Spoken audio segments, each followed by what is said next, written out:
Our mission, AIA Brooklyn, is dedicated to the advancement of the architectural profession through education, outreach, and mutual support.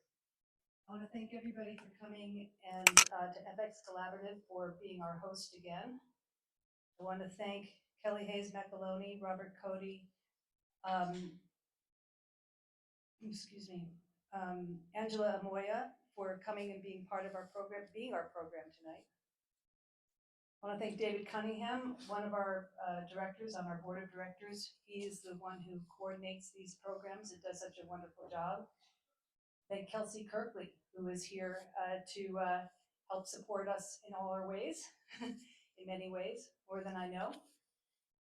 And I'm going to start out with a little bit of chapter news before we get started. First, I also want to mention Jesus Bravo is here at the table in the rear with Existing Conditions, one of our major sponsors and such a wonderful resource. So I recommend checking out the table back there. I want to congratulate Michelle Todd, our very own Michelle Todd, AIA, co-chair of COAT.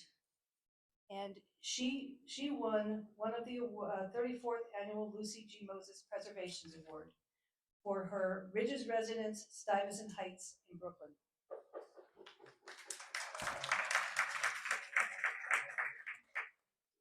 Oh, come on, let's go. Michelle, I am so proud of you. This is fantastic. Thank you. Thank you. In about a week, some of us are headed down to the DC, the AIA Leadership Summit in DC, and one of our members, one of our directors on our board, Chelsea Davis, is going to, not only is she going to attend, she's going to lead one of the seminars, and next to lead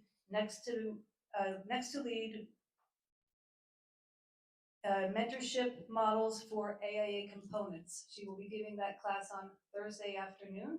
I can't wait to see it. I'm very proud of what she does. She has been creating a program called Next to Lead and now Next to Mentor for ethnically diverse female college students. So congratulations to your work, Chelsea.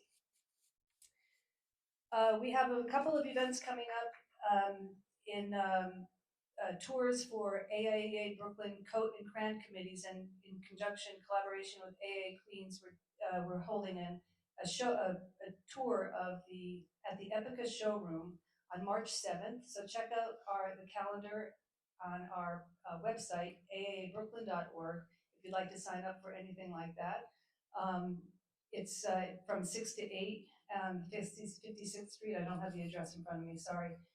But it's a very interesting air conditioning system solution for finding new creative ways to use less equipment in more creative ways by this Italian company. So I recommend checking it out. And on April 17th, our next general meeting and discussion panel will be holding that at City Tech, and it will be regarding materials in deconstruction, reuse, and cultivation. So now I'd like to turn the mic over to Paul King, who has an announcement to make about the Brooklyn Bridge celebration. Do you have the slide? Yep, we're getting it. Hi, everybody. I am Professor King, right, Michelle? So Michelle was one of my students back in the early 90s. And so I'm very proud of her, too. I'm grateful to the Brooklyn AIA for giving me a chance to speak a little bit. I am a full-time professor at City Tech. And actually, Jesus Bravo in the back, he's one of my other students. So it's like student day. You too. I'm looking around. Anyway, about 10, 12 years ago, I, by accident, became an accidental historian. And my expertise is the early work of John Roebling before the Brooklyn Bridge was built. And as a result of that, I know lots of historical people who have written a lot of things that are interesting and related to the Roeblings and the bridges. So on May 11th, we're having a celebration, which, by the way, if you come to the presentations on Saturday, earn you 7 HSW credits. If you're engineers, it earns you 7 PDH, sponsored through the ASCA. And so it's going to begin with Chris Roebling, the great-great-grandson of Washington and Emily. He's going to talk for about 10 to 15 minutes, tell nice family stories. And then I'm going to introduce the early bridges of Roebling. And then Paul Giroux, who's a structural engineer, whose real expertise also is the Golden Gate Bridge, also built with Roebling wire. He's going to talk about the actual construction of the Brooklyn Bridge, followed by Jeffrey Richmond, who has a collection of original glass slides of the original construction of the bridge, many of which you've seen. And then that's followed by Dave Frieder, who's the only person I know who's managed to get to the top of every bridge in New York City and take amazing photographs. And he's going to focus on the post-Brooklyn Bridge bridges of the Roeblings, which, if you don't know, the Williamsburg, the Manhattan, and then the George Washington, as well as the West Point Bridge, are all Roebling wire cable, although they didn't engineer the bridge.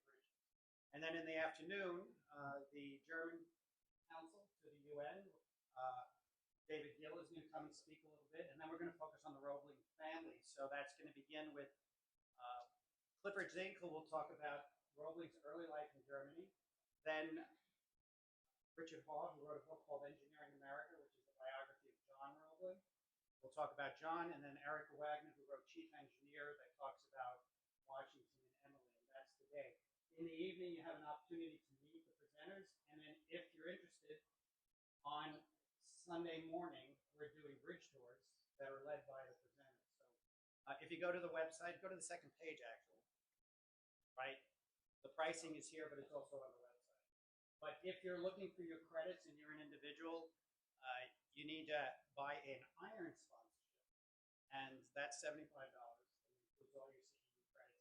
And then depending upon whether or not you want to come to the evening event or the bridge tours, there's different levels. There's also levels available for firms. And then if you want to bring your mom, who doesn't need CEU credits, it's only $50. So, okay. Anyway, I'm grateful to have an opportunity to talk to you about it. I'll be here in case anyone have any questions for me. Thank you. And on to Dave. Thank you. I also just want to take a quick second to say that I didn't know if did I introduce myself? I'm Sarah Drake, president of AIA Brooklyn's board of directors. We have a few of our directors here. Marshall Schuster is our VP, Jason Boutin, secretary, Chelsea Davis, Gretel Griffiths, David Cunningham, our directors, and Nick Dutch is our AIA New York State representative. Did I miss anybody here? Jane McCarty. Jane McCourty is here. Treasurer, but not here. Right, not here. I'm just okay. And we have a past VP here, Raymond Peebles, who is also the president of ACNY. So thank you again for coming. I know that how many people here are not AIA Brooklyn? Please raise your hand. A nice big group. Thank you for coming. So here's David Cunningham.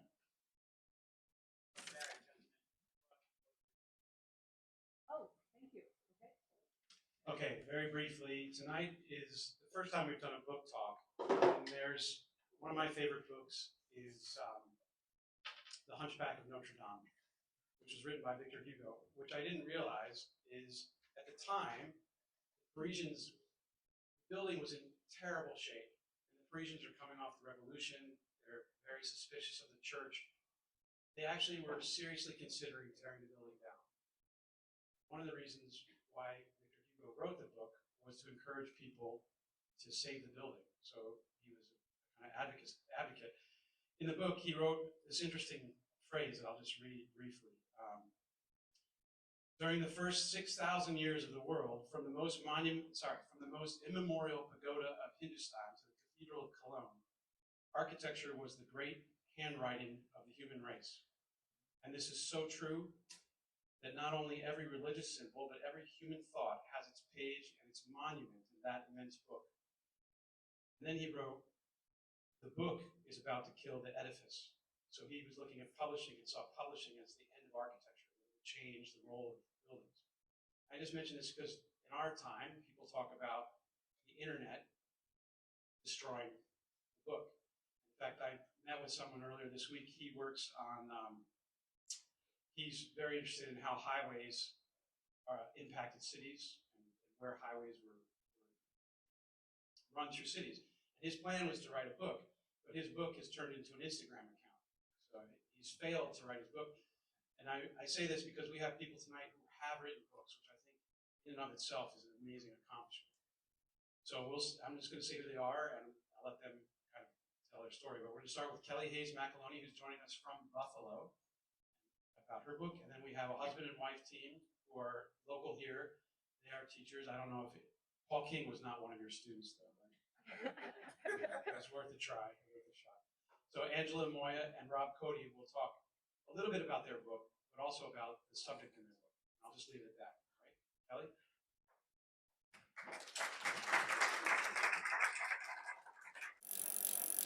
Thank you, David, and so lovely to see so many friends. As David mentioned, Kelly Hayes McAloney. I am Director of Campus Planning at the University of Buffalo. I'm a Buffalo-based architect and past president of AIA Buffalo, AIA New York State, and was on the Strategic Council. So I'm a bit of an AIA junkie, and have had long history with AIA Brooklyn and all of the New York chapters, New York City chapters. So it means a lot to me that so many of you weathered the cold weather to come out here and hear me talk about a pet project of mine, a passion, a 20-year long passion, which is to discover and uncover the hidden history of Louise Blanchard Bethune, the first professional woman architect in the United States, and a fellow Buffalo gal. I'm just going to begin by reading just a quick page, the introduction of my book, and then I'll talk a little bit more about Louise. It was June 1876 in Buffalo, New York. Richard Waite, the most prominent architect in the city, was very busy. The construction of the Pierce Palace Hotel was about to begin, and there were other significant projects on the boards in his office. Waite's exciting new projects promised to elevate his firm's reputation beyond the confines of Western New York. Summer is warm and pleasant in Buffalo, a welcome respite from the long and snow-filled days of wintertime for the Queen City of the Great Lakes. During one of these warm and busy days, 19-year-old Louise Blanchard entered Waite's office in the German insurance building at Lafayette Square looking for employment. This was most unusual because there were no women architects practicing at the time in the United States, or anywhere else for that matter. Architects were expected to do more than just draw plans for a building. They had to oversee construction, negotiate rates, maintain budgets, to manage the entire process that goes into successfully completing a project. Women just didn't seem to have the required capabilities to be successful architects. For starters, they were thought to lack the physical stamina to work on construction sites. Why even their clothing, which included tight corsets and long skirts with bustles, precluded this kind of work. The idea of a woman performing the many duties of an architect was hardly thinkable. Blanchard told Waite that she had wanted to be an architect since childhood. She said her friends mocked her in grade school, but she persevered in her ambition to pursue her dream.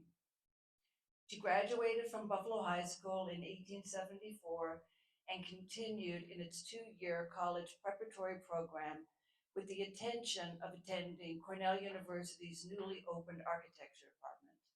She took advanced courses, tutored other students, and traveled in preparation for her continued studies. She hoped Waite would hire her for the summer until her program began.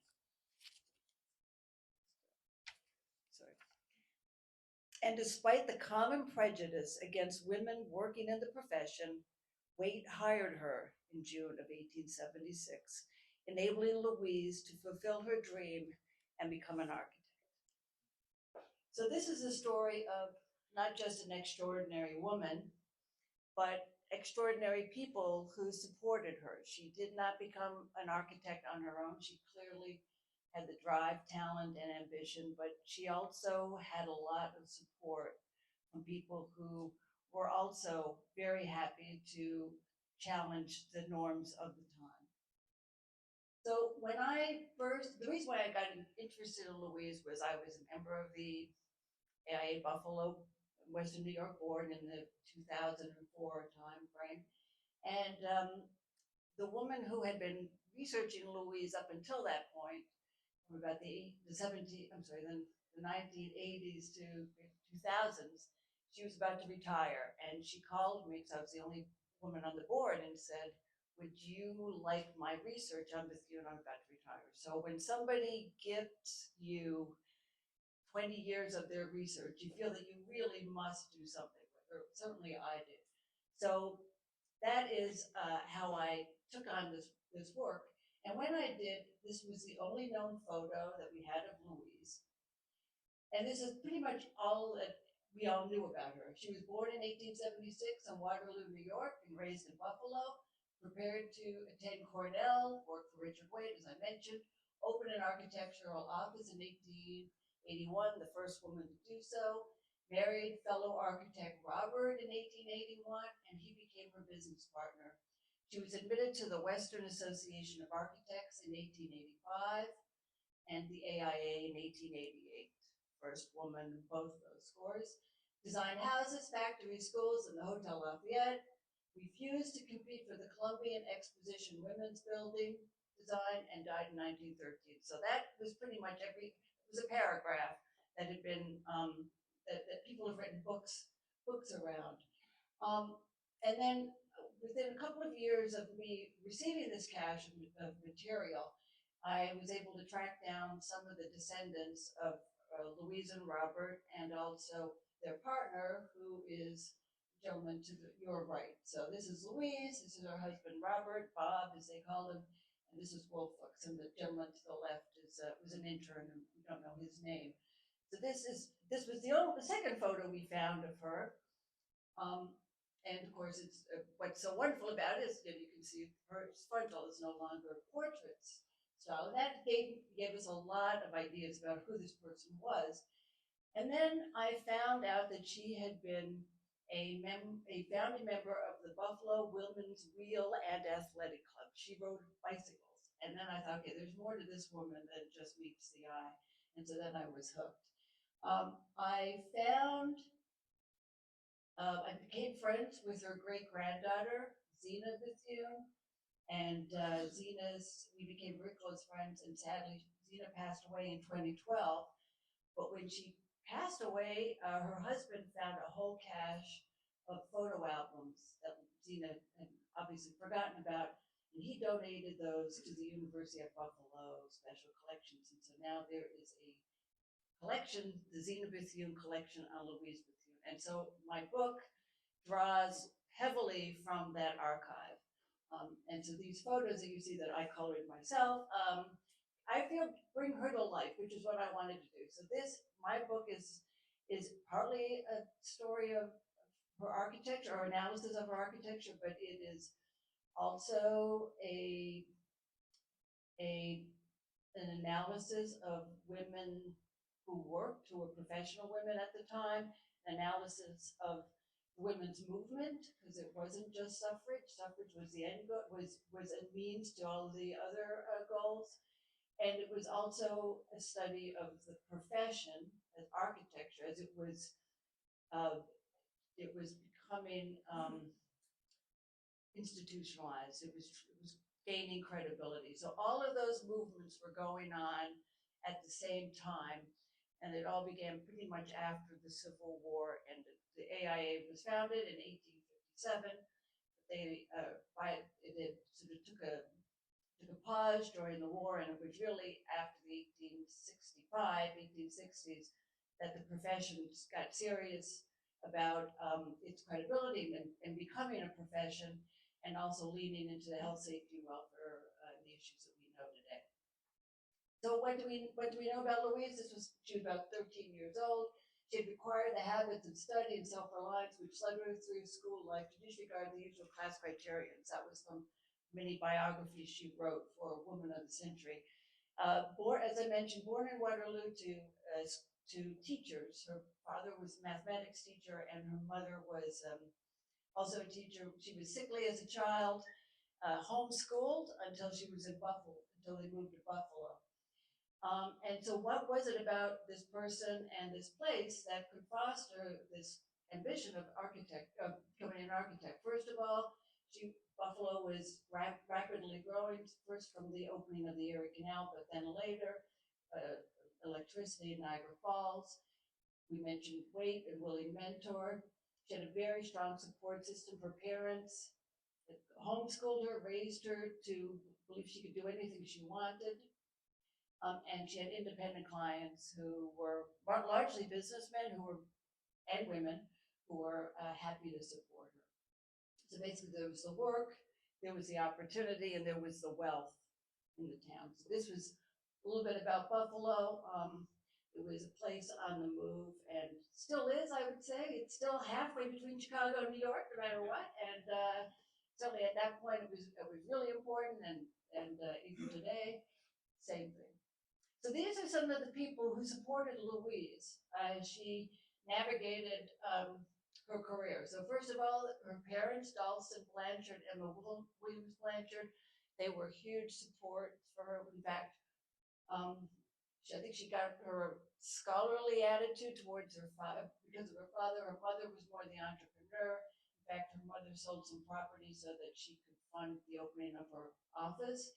This is Waite here. And then you recognize the gentleman on the bottom, Louis Sullivan, Daniel Burnham, John Root. So the Western Association of Architects was founded in 1884 as a response to the AIA. They thought that the AIA, based mostly in New York, Philly, Washington, Boston, was, they thought it was a little too restrictive. And these men, they all were men from Chicago, St. Louis, Cincinnati. They wanted a much more democratic professional association. So they were founded in 1884.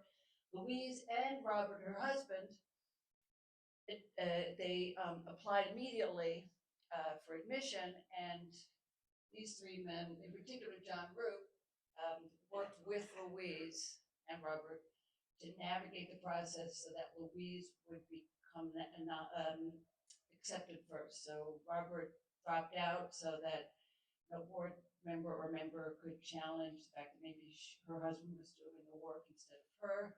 And then they, at the convention in St. Louis, three of them, especially Burnham, confronted the membership and basically guilted them into supporting her, and so she was a unanimously elected member. This gentleman, her husband, really was her partner in life and work. Originally from Detroit, and he was trained architect before he even moved to Buffalo. They met at Waite's office and became engaged. And even though she went out on her own in 1881, I think the intention was always that they would have their own practice together, just for whatever reason, funding, or maybe he was on projects he couldn't leave. She left first and started the firm. But within a couple of months, they were married, and then they became Bethune and Bethune. And I put this quote on the bottom here. He took his wife into partnership with him, and the firm which Robert and Louise Bethune. Bob made his big mistake when he made his wife his partner. So this is from the Buffalo Times, 1901. And I bring this up because they did a lot of work in the 1880s up until 1893 on institutional work, public work, schools, police stations. And this article talks about the fact that Robert was the darling of the city council. All the aldermen loved him, etc. And I had noticed that sometimes they both were listed as the architect, sometimes just Robert, or it was R and L Bethune. But this article claims that once the alderman found out that Louise wasn't just a architect, a person working for her husband, but in fact was a partner, they fell out of vogue. And so they actually, you'll notice that right around that time, they pivot and they move away from public work. And then after that, 1890s and the 1900s, it's commercial work. factories, industrial institution, not institutional work. So I thought that had more to do with the fact that the Depression had taken place in that time, 1893, but no, it was in fact the fact that they found out, the council found out that she was a partner in the firm. So Robert regularly placed his wife's career ahead of his, and this is an example of that. This was just a little description about Louise and Robert. She was the more energetic, she was the starter, she was innovative, she was excited, she was entrepreneurial. Robert was more caring, empathetic, softer, and she was the starter, he was the closer, if you will. Very quickly, why couldn't I talk a little bit about why women couldn't, what was perceived they couldn't be architects? So all the same reasons why they apparently couldn't be lawyers or doctors or whatever, but the other piece is clothing. Because of course, women, architects are supposed to superintend construction sites. And of course, stand at the drafting table for hours on end. And there are many articles that talk in the time about how it was inconceivable that a woman could be an architect because there's no way she could manage superintending construction sites, walking over rafters, etc., in their skirts, which is exactly what she did, and a lot of other women who followed her. To that point, I've taken a little bit of research as to how many women there were in the United States who were practicing architects in the 1800s, and I think my number right now is 25. I'd be happy to compare a list with anyone else who's done that, but there was only one who was admitted to the American Institute of Architects, and that was Louise. There's a reason for it, but whether others applied and were dismissed, or they didn't apply because they didn't think they would be admitted. Lois Howe, the Boston architect, was admitted in 1901, and the rumor was that the board member thought her name was Lewis, and that's why she was admitted. Whether that's true or not, I know, but it's great. Very quickly, Western Association of Architects. I talk about this with Burnham right here,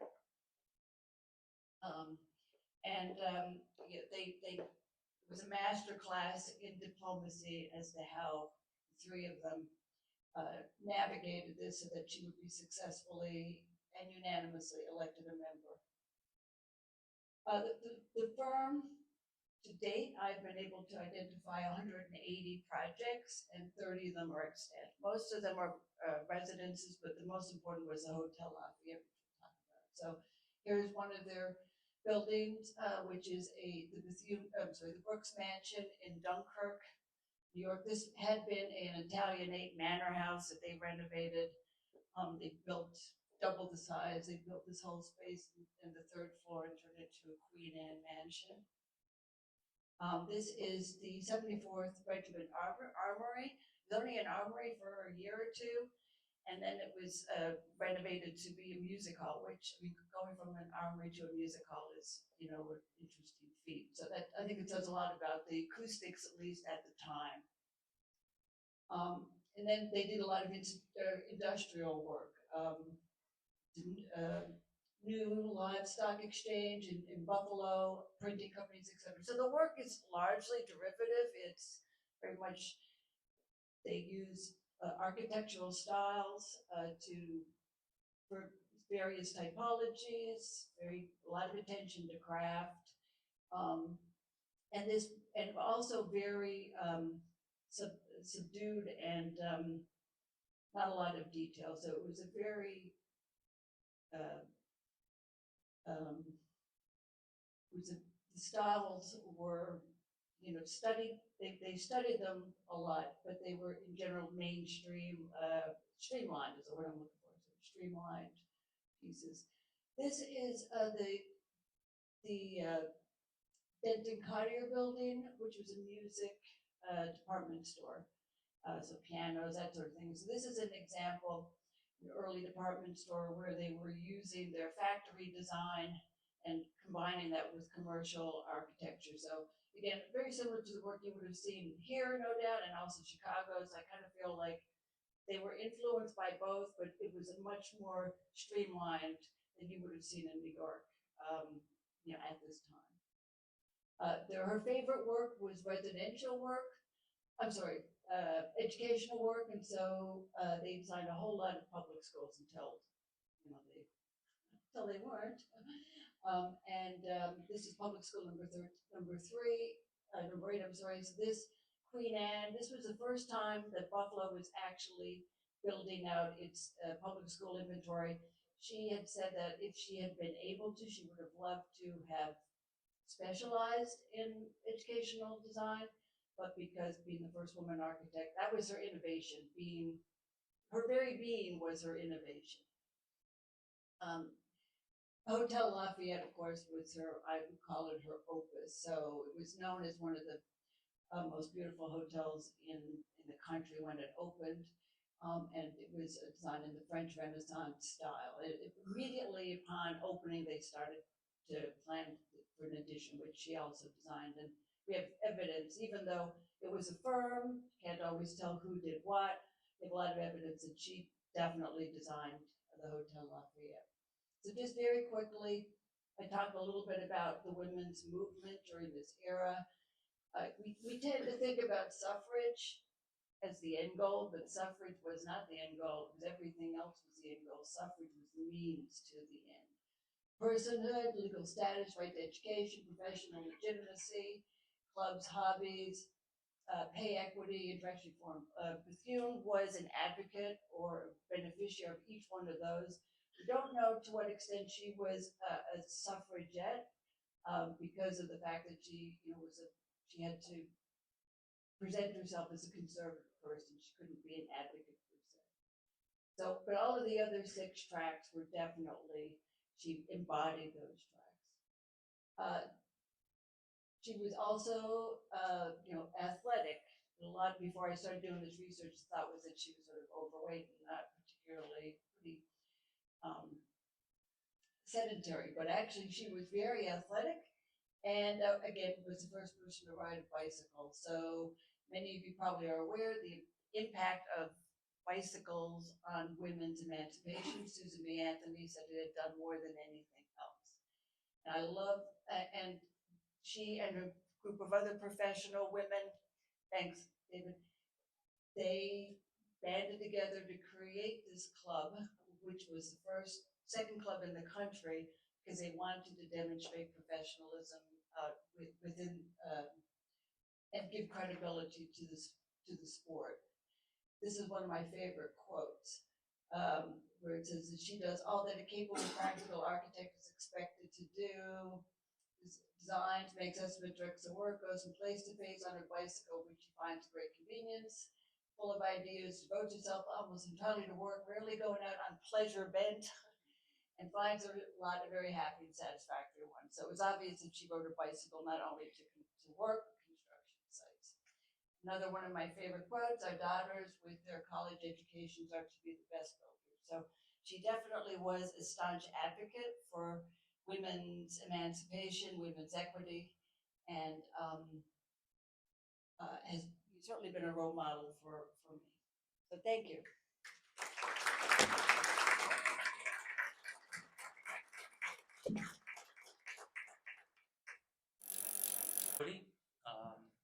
This is my partner, Angela Moya. We've been partners in life and architecture for quite a long time. We have a practice here in Brooklyn, and we are both professors at New York Institute of Technology.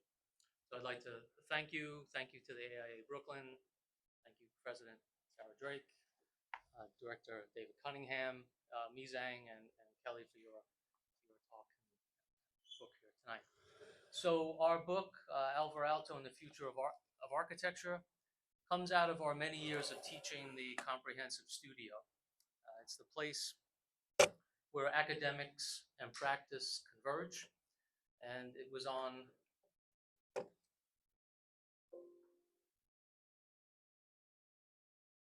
trip with students that we saw the work of Aalto and the research and planning, materials, experimentation novel fabrication techniques were all part of Alto's practice. And in addition, we noted how his practice and experimental method mirrored contemporary architectural thinking and current working models. With this, Alvar Aalto is our protagonist. In 2021, the Council of Europe added Aalto to its cultural roots for its contribution to well-being, equality, and peaceful living in societies. Those who work for Aalto called the office the Bureau, with around 25 employees during the height of their production. The size was important to maintain control of the work. Alto had two partners. First was his wife Anya, who passed in 1949. Anya was the creative director of Artec. Artec was established to promote modern living. She devoted the furniture, glassware, and forming relationships between interiors. She drew from her apprenticeship as a carpenter. Anya's journal entries focused on culture, and her photography on landscapes. She was involved in all aspects of the Bureau. You can see here she was inspecting a sample window for a project on site.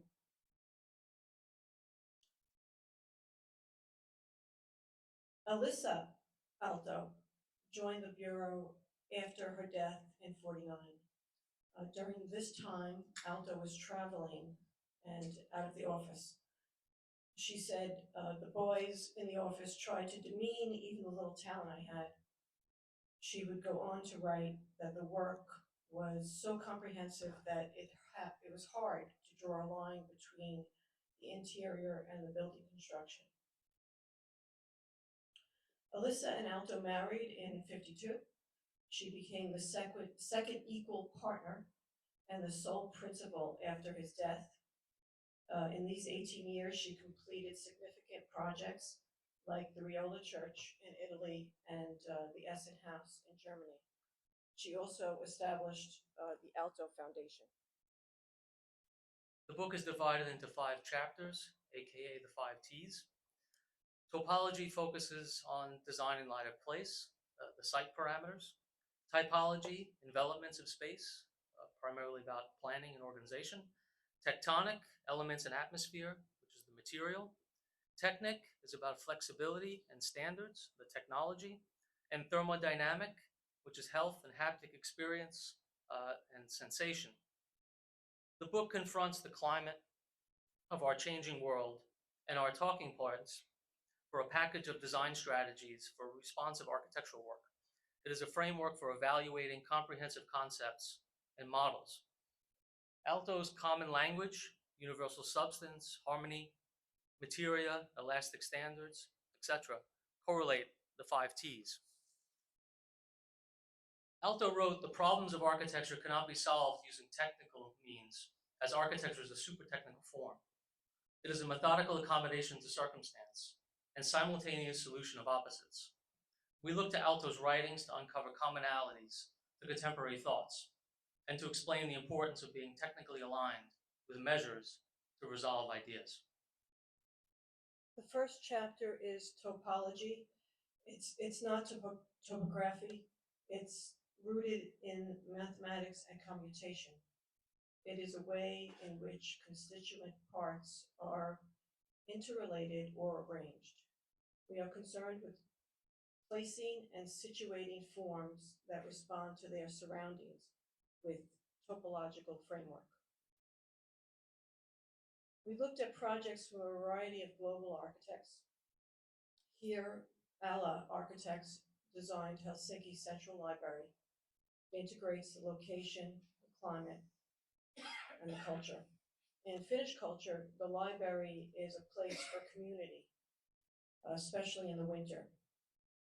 And Rob, do you want to mention about Monday? We went to see a lecture by them at the Center for Architecture on Monday.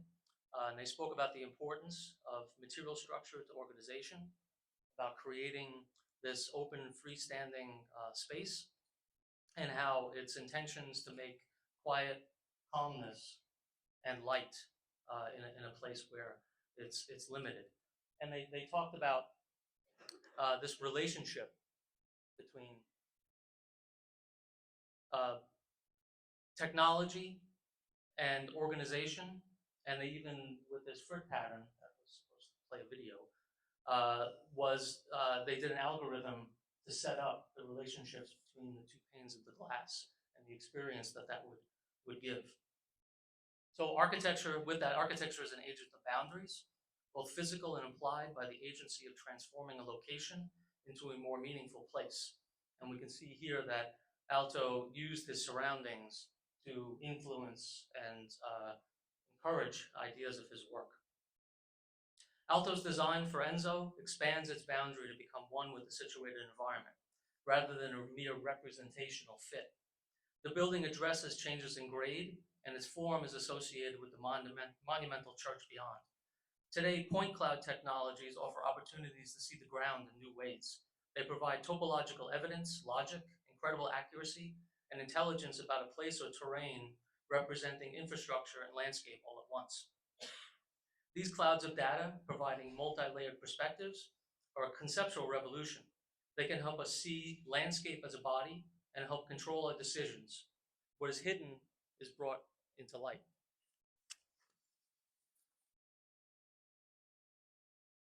Sana architects provide another example of topology. The school building concept uses latent energy from a defunct coal mine, coupled with a thermally active surface. The concrete is performative as well as aesthetic, displaying how simultaneous resolution of opposites can produce significant architecture through what we call ecological tectonics. To quote Alto, the problems of architecture cannot usually be solved at all by using technical methods. Architecture is a super technical form of creation in which this harmonizing of various forms of function plays a key role. A building is not a technical problem at all, it is an architectural problem. Alto spoke about the methodical accommodation of circumstance. The fan shape born in the topos of Pergamon in ancient Greece is transposed by Alto as a new three-dimensional spatial form. These forms, then bound to the landscape, are deformed using daylight characteristics of the region. The Siena Giochi Library, completed in 1965, is a good example of the fan-shaped type.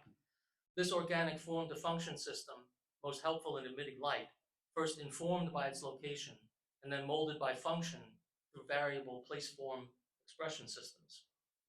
In Finland, location, position, and grounding are in response to natural landscape and the site-specific daylight conditions. The work is transpositional, made more by enfolding elements bound to its place and those brought in from other places in time, resulting in a transfigurative architecture. It does not matter if dimensions change. The deformation or flexibility of the system is a natural operation. For Alto, architecture was both an enfolding and unfolding of situations, a substance of locality that also approached universality. A new type emerges, advancing a new typology. For the next chapter, typology, we considered Alto. He did not write about space. He wrote about unity, harmony, and positions. So in one of his important writings, From Doorstep to Living Room, Alto writes about poetic reading of Frangelico's painting, imagining the ideal hall, offering what he called demarcation lines between interior function and exterior room and garden. These lines signify the place between you and nature, divine thresholds.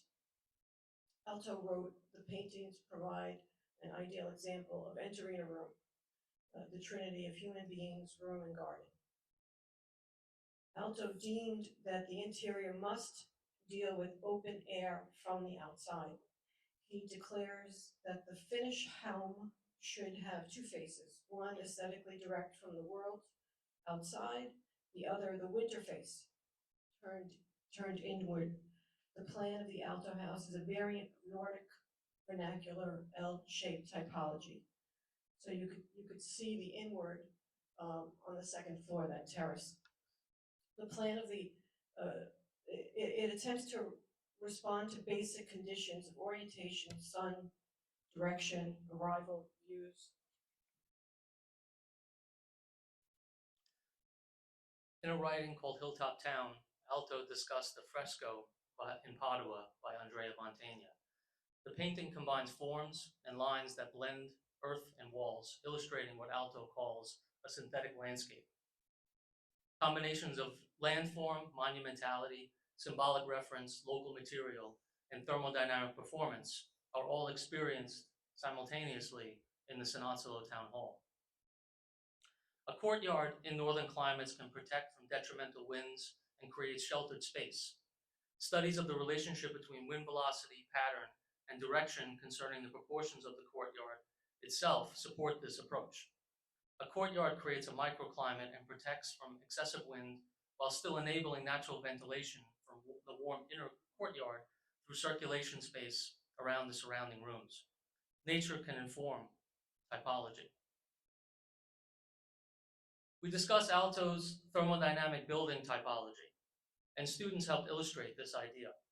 We used unbuilt houses designed for sites in Italy to examine how building form was altered to fit the context of a very different climate than his home in Finland. We discovered that his intentional positioning of rooms and openings helped passively ventilate through the walled garden, cooling the air by a thermal chimney and evaporative cooling. Tectonics is the next chapter. It's ecological tectonics, and it begins with fabrication, not material expression. Material, thermodynamic, and biotechnical knowledge form a complete praxis. Being familiar with these matters is vital to practicing today, and Alto uses the term materia, the unity between art, technology, and nature. Wood, brick, glass, ceramic tile, renewable, all practical matters. It embodied all types of somatic properties. Alto believed in cross-inspirations of various art forms. He sketched, painted, and sculpted three art forms linked to one understanding of materia. Ecological tectonics is defined as the concept of buildings as parts tied together as a whole in a broader context of natural and cultural systems. This understanding feeds a new ethical dimension into tectonic practice that recognizes the correlation between the materials used, the ecosystems they form a part, and the resources we share as common members of the global community. Artec, as mentioned before, is the unity of art and technology, and for the Altos, it was for the common man. In the essay, Wood is a Building Material, Alto wrote, "The ease with which wood can be worked technically is the background for most architectural form. In virtually all cultures, early architecture was based on wood, providing a testing ground for later structures and forms. Wood will probably retain its value as a rich, deeply human material whose resources are not even near being exhausted," end quote. Today, wood is understood to be an ecological material that can help our practice confront climate change.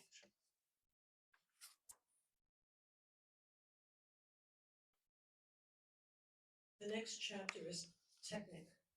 It involves the discipline of art, craft with technology. It's about technical terms, details, and methods. While working with students at MIT, Alto furthered his idea on housing and flexibility and standardization. And this was happening during the war in World War II and in Finland. As the German army retreated, they decided to have a scorched earth campaign and basically burned the entirety of Rovaniemi. And so this project was a beginning project to help understand what the rebuilding effort might be. So he says, design must exploit technical progress, certainly, for unlimited numbers of shelters must be produced. But mechanics, inflexibility, cannot be allowed to dominate to produce the limited house. So standardization should not be limited and be flexible and elastic.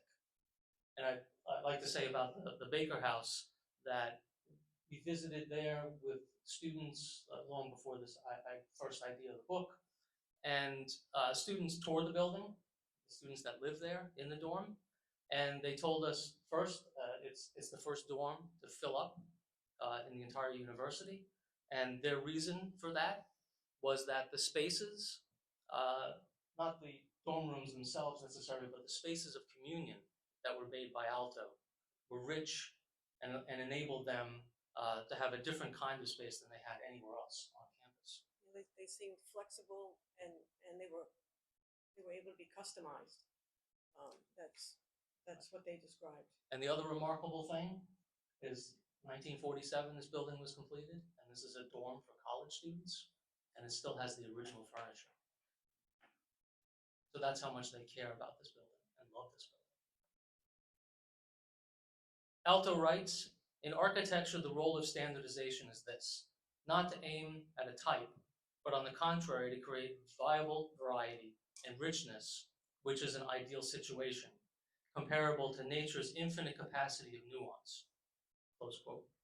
For instance, the relationship of optimization and performance is an attunement to the spider's situated environment, which forms natural reciprocity between the spider, its construction, and the environment in which it lives. Most spider species have their own standard web structure. However, each web is different, and it is the environment that necessitates adaptation and has evolved elastic variation in the making of webs in different ecosystems. The concept and material geometry of the web is uniform, but its structure varies. Buckminster Fuller once asked, how much does your building weigh? As the ultimate test of ecological tectonics. In architecture, techniques combine studies of the human body with the body of the building. This measure starts with material structure and light. Optimization is a function of life, and informed material fabrication potentials move us closer to an ecological tectonic. By choosing responsive materials, we can preserve our environment and make better buildings. The tools of digital and informed tectonics ultimately enable us to have an enormous impact while achieving a smaller carbon footprint. Architects work with specialists that feed our model-specific parameters to reduce technical errors, realize optimal fabrication methods, perform simulations, input maintenance procedures, and measure lifecycle goals. Here, the 3XN team work through Rhino and Revit from design to performance. Due to the strict energy compliance parameters, the entire assembly, whether rectilinear or curvilinear, is a mass customization assembly, meaning that it didn't matter if that wall was straight or had this incredible undulation. By the performance that was required, they were able to, through the technology, enable them this mass customization strategy without increasing the cost that significantly. And they have an incredible client of the Olympic Committee. When used comprehensively, digital tools can help improve circulation patterns in floor plans, reveal passive airflows, and develop more adaptive standards. But they can also bring us back to being in control of the entire framework of ideas. Unlike Alto, who relied on intuition, we can now have more precise measures. We understand from Alto the blending of art and technology is the agency of architecture. And these are some diagrams that were done later of the Viipuri Library that proves out that the organization and spatial characteristics of the building and the Venturi effect that it produces was the reason why, since it was constructed in 1935, it never needed air conditioning. Nobody really knew why, and they did this analysis and found that it actually works. But they did the renovation, and now it has air conditioning.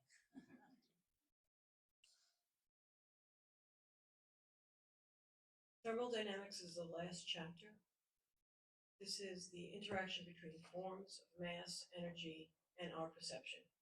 The focus is on thermodynamic materialism, the synergistic design process that gathers materials, masses required to organize space for conductive and convective channels.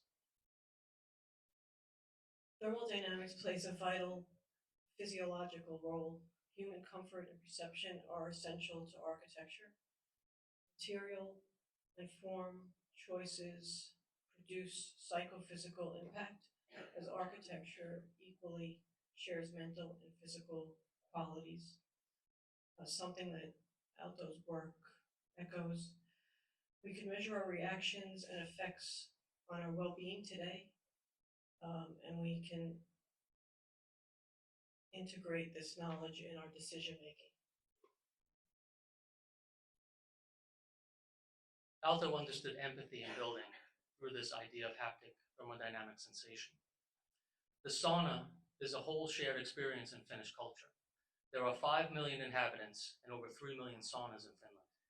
That's an average of 1 per household. Alto, and in fact, the library that we showed by AIA Architects has a sauna in it, in that big giant building. Alto endowed the sauna with a memorable, if not ritual, identity. At the Villa Mairea, the spaces of the forest is drawn in by the position, material view, and formal character of the sauna. It is an existential association where the body of building conforms to the body of man, as the image of the forest situates both the building in one's metaphorical imagination. The Pavio Sanatorium, completed in 1932, provides an example of this human body approach. Comforting the body is the central focus. It's a somatic plan. Technical solutions resolve functional, ergonomic, physiological, and psychological factors in the daily life of the hospital environment. All of the elements of the building, including lighting, furniture, structure, systems, were designed by Alvar and Agno. Incredible undertaking for a young firm to do such a thing. All based on atmosphere and the care of the body. Alto later explained the main purpose of the building is to function as a medical instrument. According to the architect Toyo Ito, buildings might offer not only a new community architecture, but also a new kind of society. Ito offers a phenomenal approach towards the linking of material with light and sensation. A wooden lattice grid shell's roof structure curves to accommodate the lanterns, amplifying the effects of light and wind, and recalling the shape of the surrounding mountains. And above each lantern is a skylight with an air damper for passive air ventilation. So this building could function without the air conditioning. And we'll end with this. Seasonal affective disorder is a phenomenon prevalent in most northern climates.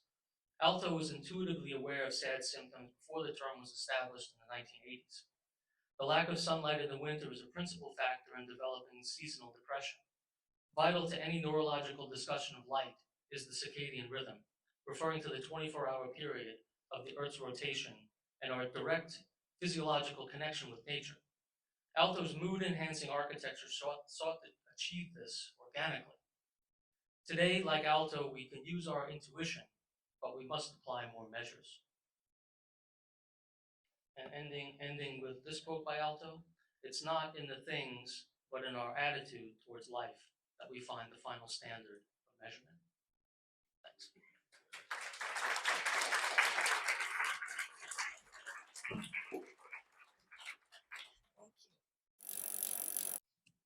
Thank you so much. I think we will lead into a question and answer period.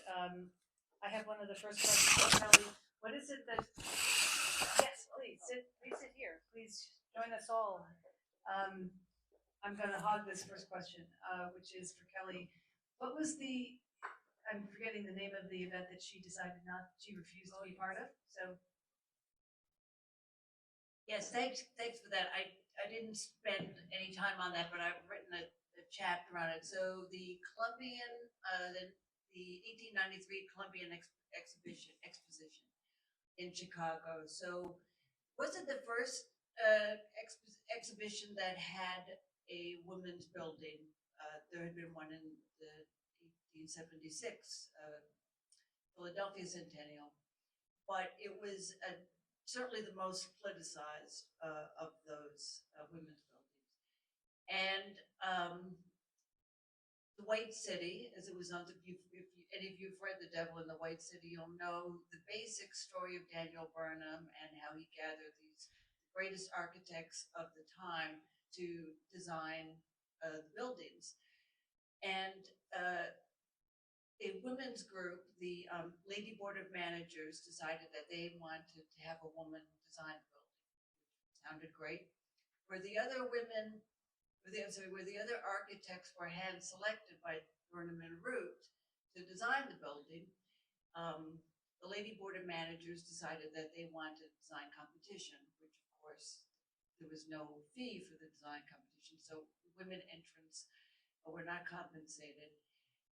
And the AIA at the time was very much opposed to design competitions. They were about to write standards for them, but at the time the AIA was opposed. So Burnham and Root strongly disapproved of this idea and wanted to identify a woman architect to design the building, invite her.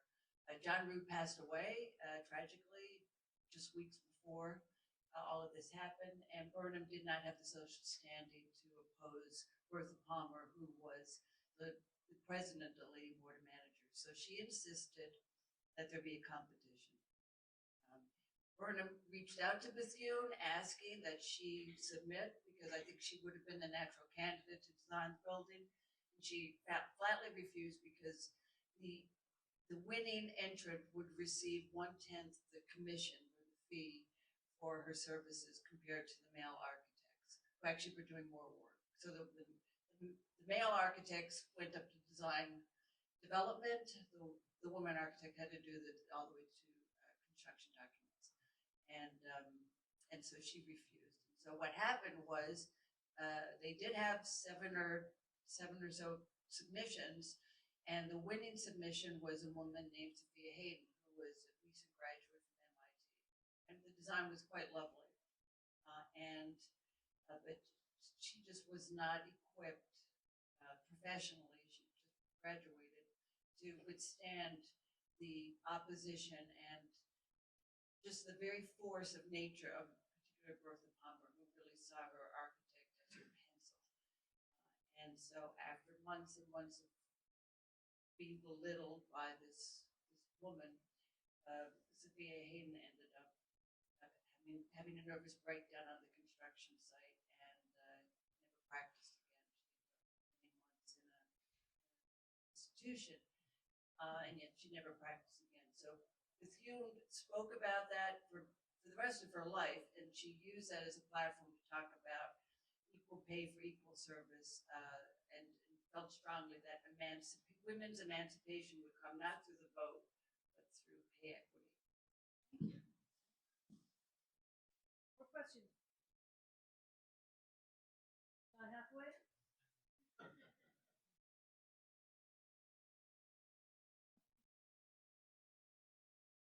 Got one there? I have a quick question about just picking up on the pay equity conversation.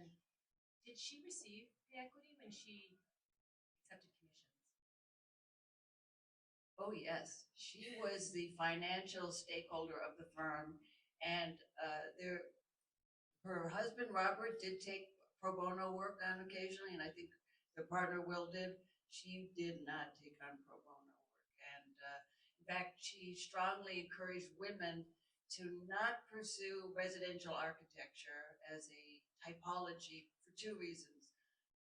The first was that she was afraid they would be pigeonholed, because why would you have a woman architect? Well, of course, they can design houses because they know where the kitchen goes, right? They know where the refrigerator should be located, all of that.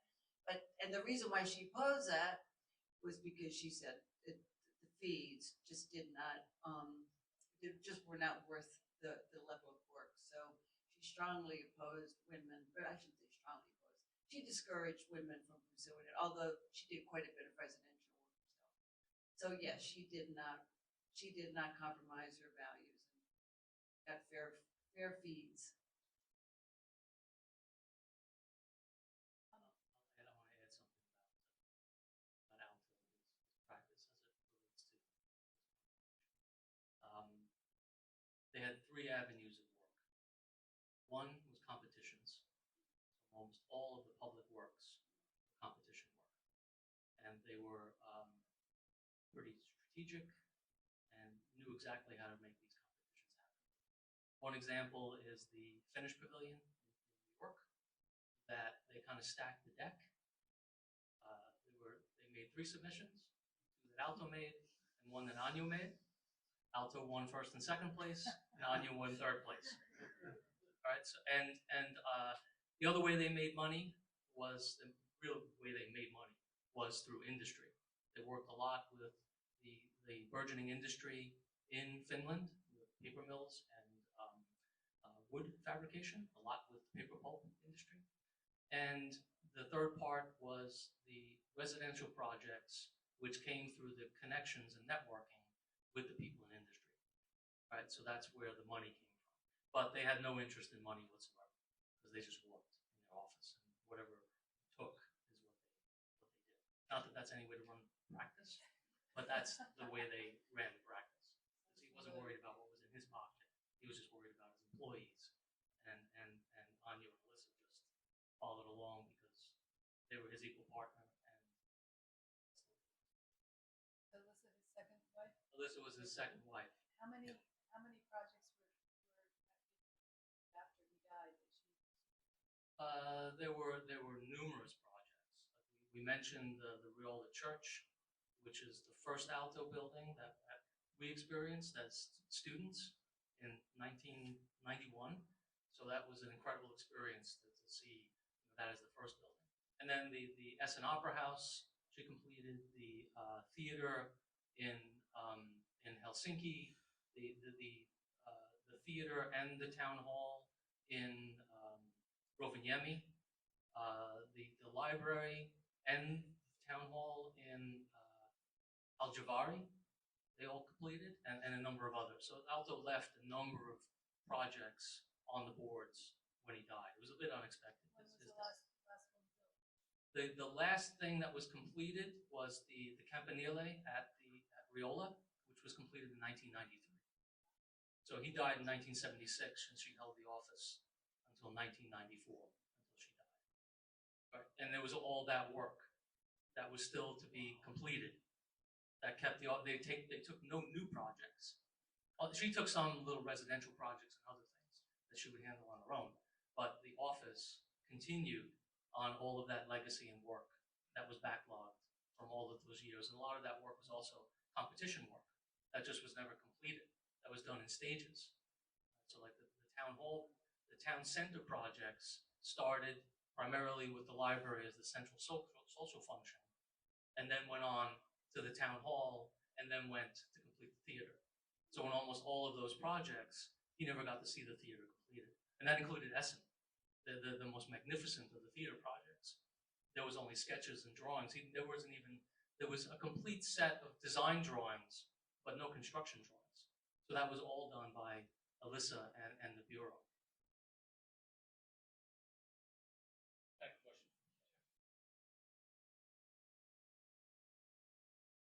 Can you hear me? Yes. How many of the projects in Buffalo are still standing?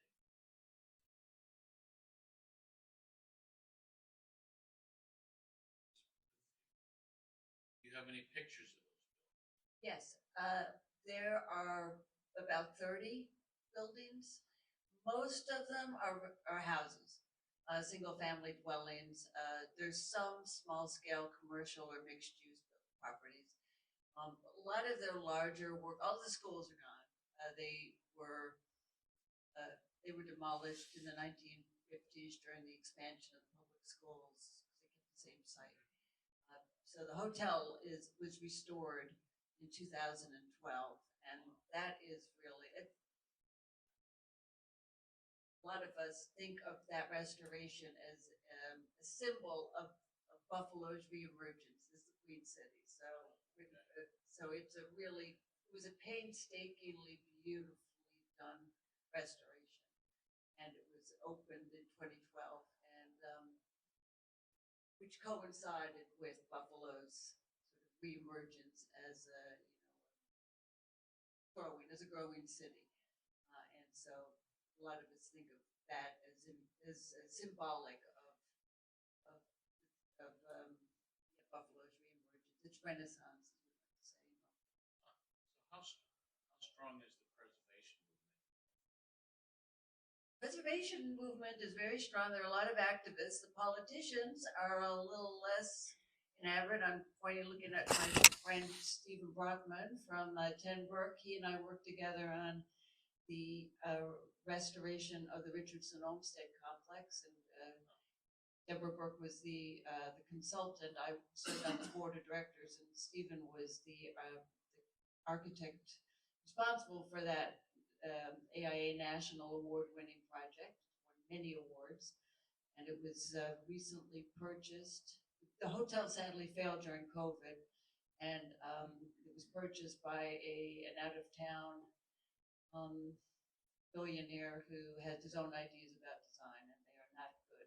And so he's been able to leverage his sway over the politicians, basically buying up the entire city. Anyway, I'm getting too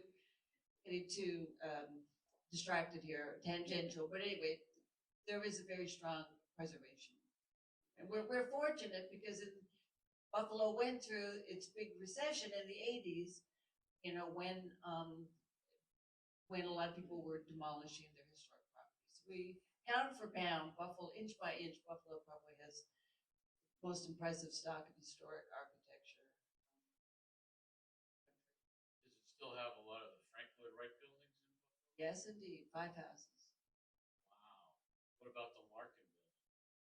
No. Wow. Okay. All right. Should we Thank have you. one more question and then move to signing of the books? Does that Yeah, make sense? that would be Okay. great. Good to go, John. Thanks very much. Robert and Angela, certainly Alvar Aalto made his name, but his wives, who seem to be pretty integral to the practice, never seem to share the limelight. Was that Alvar's demand? I mean, is there a reason why we really haven't ever learned about wives and their Well, I think it's part of the same that woman born, and Alto made it very clear partners. It wasn't an issue of him and the office, and they managed the office. They took care of it. Running around trying to find work and create connections and portray himself as this global figure coming from Finland. It wasn't so easy. All right, so that was important to him, and it was important to them, for him to be out and doing this never-ending crusade of popularizing their work and what they were doing in Finland. So I think it's finally becoming a bit more known. There's some books that have been written. There's a traveling show of Alyssa's work and what she did with the office that's traveling right now, and we're trying to bring that show here to New York. So hopefully that's going to happen next year to at least see that part. And there was a book just recently put out by the grandson of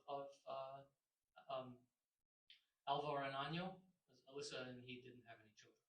So the first marriage had 3 children, and the grandson had found all of the notes and notebooks and photographs and other things of them, and had put together a great publication that starts to talk about their relationship, both personal relationship and professional relationship. There's a lot more of that. The exposure is happening now, and I think it's far overdue because it's pretty important. I also want to point out, of course, Robert Venturi fought hard to credit Denise Scott Brown and even refused the gold medal because he could not share that with her. So this idea of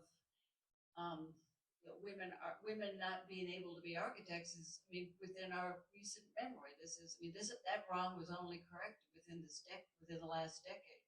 I'll just leave this one thing.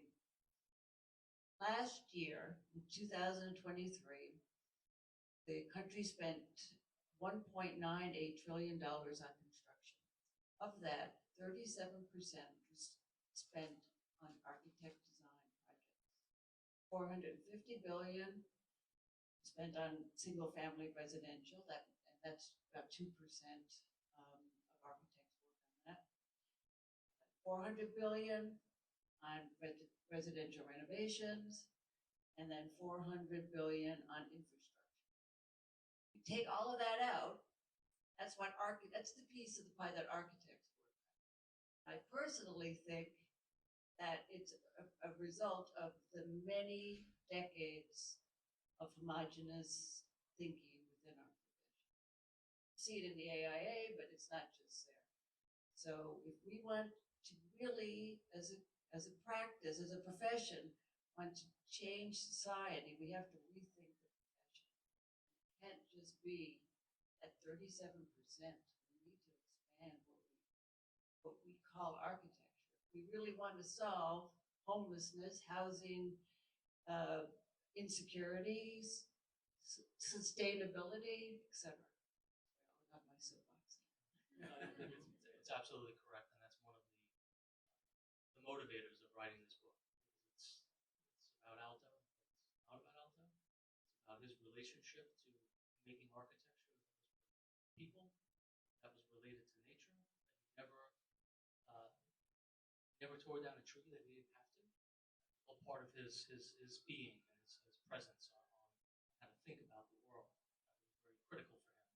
And he was also very well versed in the technical aspects of architecture. So it wasn't just the images of what we see about Alto.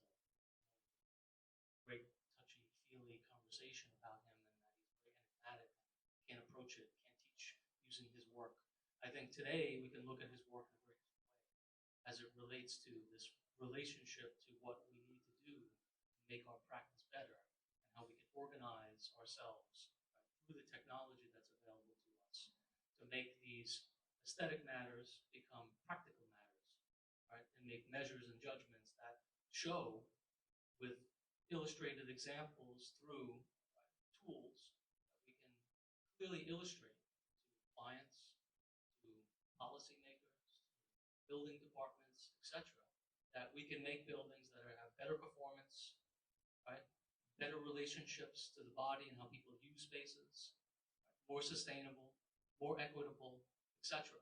And so it's really in us understanding how to expand what we do as architects and allowing that to become part of our profession. I just had a talk at MIT yesterday with Joe Brennan at KPF, who is talking about all of the tools that they're making to do just these things, to talk about how buildings situate and orient themselves in an environment. How do you manage the size and scale and zoning and formation of the building using these tools to help iterate, right? Not to design the building, but help iterate the possibilities and what is then the best form to give the most light of what we see. And one of the fascinating things he showed was he showed some daylight perspectives of one Vanderbilt. And they modeled the old building that was there. This was fascinating. They modeled the old building of the views and the daylight that would hit the street from the old building to the new building. The new building, the old building, it was around 75% of the area that would get light from above throughout the day. The new building, 74%. And they did this through the modeling and understanding. So it took away all of the things we think about a tall building and how it blocks the view. Yeah, it creates shadows and other things around it. But the objective was to understand how the model of the building, right, could help them understand the relationship of it to the street, which is the thing that the community, the building department, the policymakers wanted to understand. And they showed them very clearly through the tools, right, through these digital tools that gave them the possibility to actually build that building. Changes our relationship to everything. Empowers us. Great. Well, thank you again, and I'd like to say that they're going to be sitting in the back, well, actually, this is the back, the front, and signing some books, hopefully, and answering some questions. You are here, please socialize with us. There's food and drink. Please drink it and eat it.